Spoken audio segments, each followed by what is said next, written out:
शंखचूंड का असुर राज्य पर अभिषेक और उसके द्वारा देवों का अधिकार छीना जाना, देवों का ब्रह्मा की शरण में जाना, ब्रह्मा का उन्हें साथ लेकर विष्णु के पास जाना, विष्णु द्वारा शंखचूंड के जन्म का रहस्योद्घाटन और फिर सबका शिव के पास जाना और शिव सभा में उनकी झांकी करना तथा अपने अभिप्राय प्रकट करना।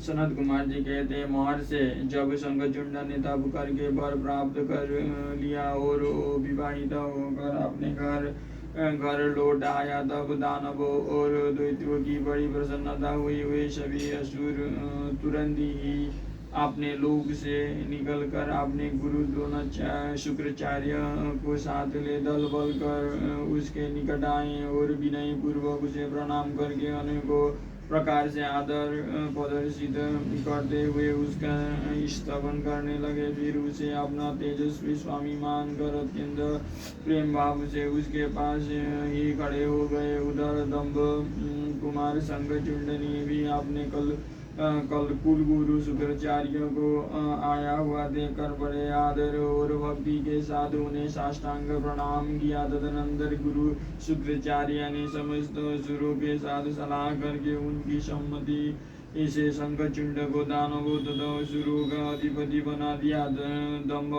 पुत्र शंखचूंड प्रतापी एवं वीर तो था ही। उस समय असुर राज्य पर अभिषिक्त होने के कारण असुर राज विशेष रूप का शोभा पाने लगा। तब उसने सहसा देवताओं पर आक्रमण करके वेग पूर्वक उनका संहार करना आरंभ किया। संपूर्ण देवता मिलकर भी उसके उत्कृष्ट तेज को सहन न कर सके, अतः वे समर भूमि में भाग चले और दीन होकर यत्र तत्र पर्वतों को खोए में जा वे उनकी स्वतंत्रता जाती रही। वे शंखचूंड के वशवर्ती होने के कारण प्रवाहीन हो गए। इधर शूरवीर प्रतापी दंभ कुमार दानव राज शंखचूंड ने भी संपूर्ण लोकों को जीत कर देवताओं का सारा अधिकार छीन लिया। वो त्रिलोकी को अपने अधीन करके संपूर्ण लोकों पर शासन करने लगा और स्वयं इंद्र बनकर सारे यज्ञ भागों का भी हड़पने लगा तथा अपनी शक्ति से कुबेर, सोम, सूर्य, अग्नि, यम और वायु आदि के अधिकारों का भी पालन कराने लगा। उस समय महान बल पराक्रम से संपन्न महावीर शंखचूंड समस्त देवताओं, असुरों, दानवों, राक्षसों, गंधर्वों, नागों, किन्नरों, मनुष्यों तथा त्रिलोकी के अन्य प्राणियों का एक छत्र सम्राट था। इस प्रकार महान राजेश्वर शंखचूंड बहुत वर्षों तक संपूर्ण भुवनों को राज्य का उपभोग करता रहा। उसने राज्य में न अकाल पड़ता था, न महामारी और शुभ ग्रहों का भी प्रकोप होता था। आदि बादियाँ भी अपना प्रभाव नहीं डाल पाती थी और सारी प्रजा सदा सुखी रहती थी। पृथ्वी बिना जीते ही अनेक प्रकार के धान्य उत्पन्न करती थी। नाना प्रकार की औषधियाँ उत्तम उत्तम फलों और रसों से युक्त थी। उत्तम उत्तम मणियों की खदानें थी। समुद्र अपने तटों पर निरंतर ढेर के ढेर रत्न बिखेरते रहते थे। वृक्षों में सदा पुष्प फल लगे रहते थे। सरिताओं में सुस्वादु नीर बहता रहता था। देवताओं के अतिरिक्त सभी जीव सुखी थे, उनमें किसी प्रकार का विकार नहीं उत्पन्न होता था। चारों वर्णों और आश्रमों के सभी लोग अपने अपने धर्म में स्थित रहते थे। इस प्रकार जब वो त्रिलोकी का शासन कर रहा था, उस समय कोई भी दुखी नहीं था। केवल देवता भातृद्रोहवश दुख उठा रहे थे। मुने महाबली शंखचूंड गोलोक निवासी श्री कृष्ण का परम मित्र था। साधु स्वभाव वाला वो सदा श्री कृष्ण की भक्ति में निरत रहता था। पूर्व शापवश उसे दानव की योनि में जन्म लेना पड़ा था, परंतु दानव होने पर भी उसकी बुद्धि दानव की सी नहीं थी। प्रिय अभ्यासी, तदनंतर जो पराजित होकर राज्य से हाथ धो बैठा था, वे सभी शूरगण तथा ऋषि परस्पर मंत्रणा करते ब्रह्मा जी को सभा में चले। वहां पहुँच कर उन्होंने ब्रह्मा जी का दर्शन किया और उनके चरणों में अभिवादन करके विशेष रूप से उनकी स्तुति की। फिर आकुलता पूर्वक अपना सारा वृत्तांत उन्हें कहा सुनाया। तब ब्रह्मा उन सभी देवताओं तथा मुनियों को ढाढ़स बढ़ाकर उन्हें साथ ले सत्पुरुषों को सुख प्रदान करने वाले वैकुंठ लोका को चल पड़े। वहां पहुँच कर देवगणों सहित ब्रह्मा ने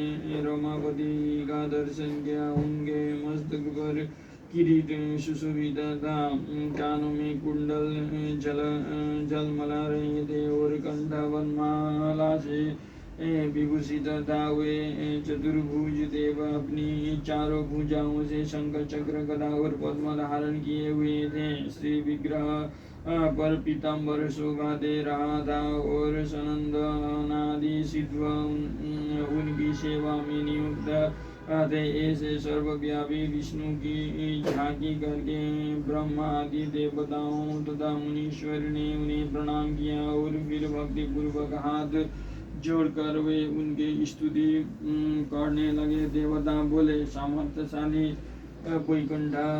वैकुंठाधिपते,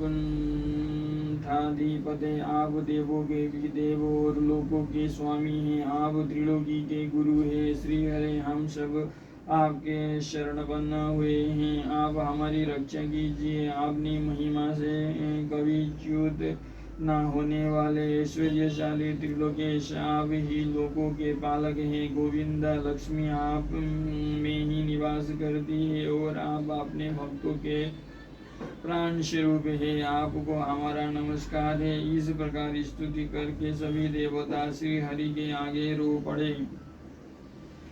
उनकी बात सुनकर भगवान विष्णु ने ब्रह्मा से कहा,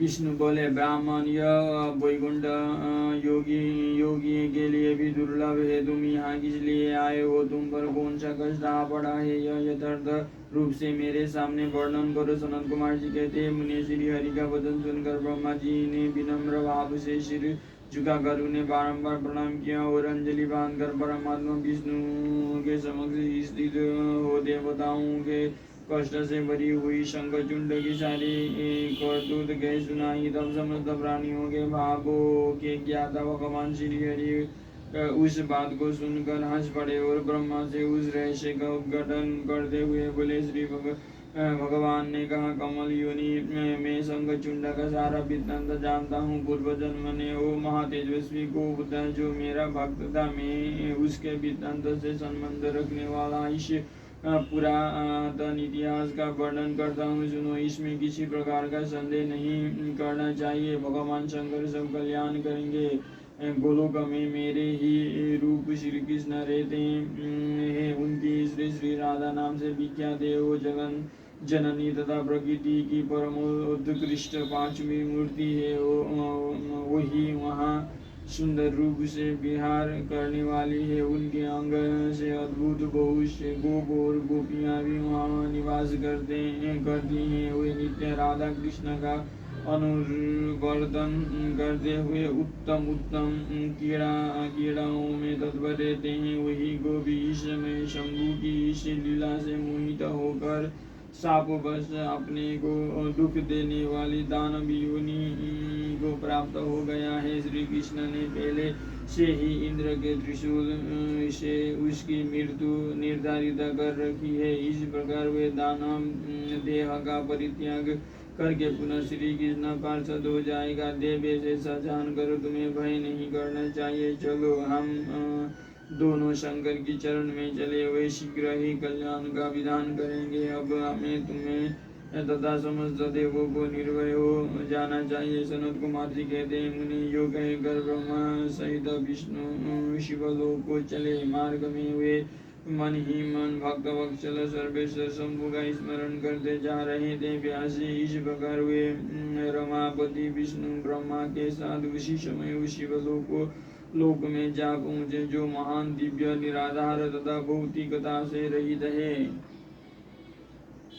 वहां पहुंचकर उन्होंने शिव जी की सभा का दर्शन किया। वहां ऊंची एवं उत्कृष्ट प्रभावशाली सभा प्रकाश युक्त शरीर वाले शिव पार्षदों से घिरे होने के कारण विशेष रूप से शोभित हो रही थी। उन पार्षदों का रूप सुंदर कांति से युक्त महेश्वर के रूप में सदृश था। उनके 10 भुजाएं थी, 5 मुख और 3 नेत्र थे। गले में नील चिन्ह तथा शरीर का वर्ण अत्यंत गौर था। वे सभी श्रेष्ठ रत्नों से युक्त रुद्राक्ष और भस्म के आभरण से विभूषित थे। वो मनोहर सभा नवीन चंद्रमंडल के समान आकार वाली और चौकोर थी। उत्तम उत्तम मणियों तथा हीरो के हारों से वो सजाई गई थी। अमूल्य रत्नों के बने हुए कमल पत्रों से सुशोभित थी। उनमें मणियों की जालियों से युक्त गवाक्ष बने थे, जिससे वो चित्र विचित्र दिख रही थी। शंकर की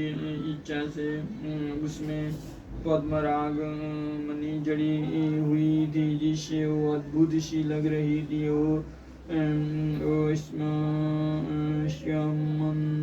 तक मणि की बनी हुई सैकड़ों चिड़ियों से युक्त थे। उसमें चारों ओर इंद्र नीलमणि के खंभे लगे थे, जिन पर संपूर्ण पुत्र से ग्रथित चंदन के सुंदर पल्लव लटक रहे थे, जिससे वो मन को मोह लेती थी। वो भली भांति संस्कृत तथा सुगंधित वायु से सुभाषित थी। 1 सहस्र वजन विस्तार वाली वो सभा बहुत से किंकरों से खचाखच भरी थी। उसके मध्य भाग में अमूल्य रत्नों द्वारा निर्मित एक विचित्र सिंहासन था, जिन्हें उसी पर उमा सहित शंकर विराजमान थे। उन्हें सुरेश्वर विष्णु ने देखा। वे तारकाओं से घिरे हुए चंद्रमा के समान लग रहे थे। वे किरीट कुंडल और रत्नों की मालाओं से विभूषित थे।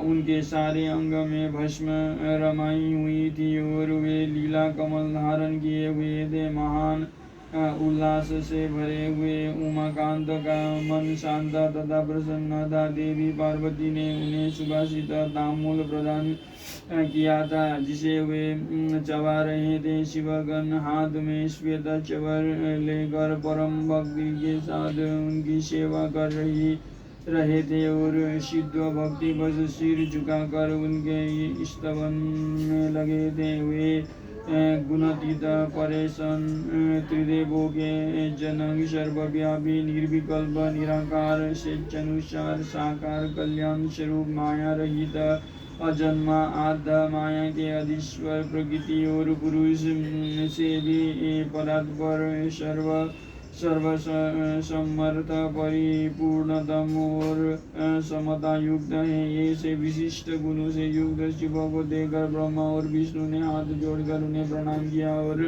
फिर वे स्तुति करने लगे। विविध प्रकार से स्तुति करके अंत में वे बोले, भगवान आप दीनों और अनाथों के सहायक, दोनों के प्रतिपालक, दीन बंधु, त्रिलोक के अधीश्वर और शरणगत वत्सल हैं। गौरीश हमारा उद्धार कीजिए। परमेश्वर हम पर कृपा कीजिए। नाथ हम आपके ही अधीन हैं। अब आपकी जैसी इच्छा हो ऐसा करें।